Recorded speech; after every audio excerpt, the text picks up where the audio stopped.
لله بإذن الله.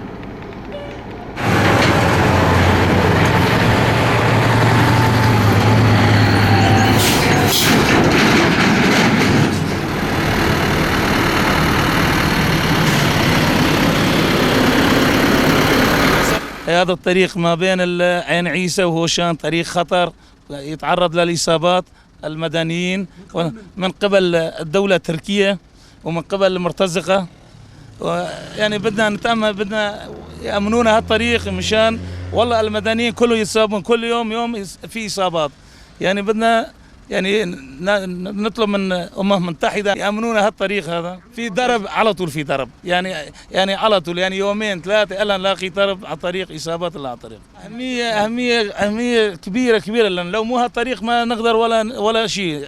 طريق تجارة ما بين المحافظة، إذا مو هالطريق ما نقدر نشتغل ولا شيء ونتعرض لإصابات.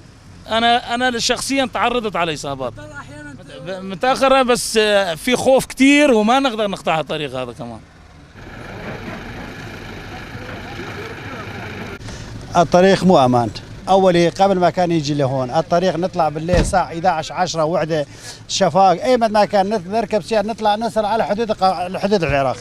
ما كان في أي مشكلة، لا كان في مشاكل ولا كان في شيء نهائيا. والطريق هذا بالنسبة للمدنيين طريق مو أمان بالمية. هسه نحن جينا نسرع بسيارة، لأنه ليش نخاف قناص يجينا شي شغلة طايش يجينا، يعني نحسب حساب عشان على طول ما بأمان، مو بس هلا ما بأمان، على طول ما بأمان. يا أخي الدوريات هن مثل الحرامية بيجوا الدوريات تشوف بده ليل ونهار، بده كل 500 متر بيوقف دورية، بده حرس على الطريق، لأنه مو شغلة ولا غرفة أو مبنى حراسة واقف عليه. الطريق هذا الطريق العام، طريق دولي، يعني معقولة الدورية بده كل 100 متر بده يوقف دورية؟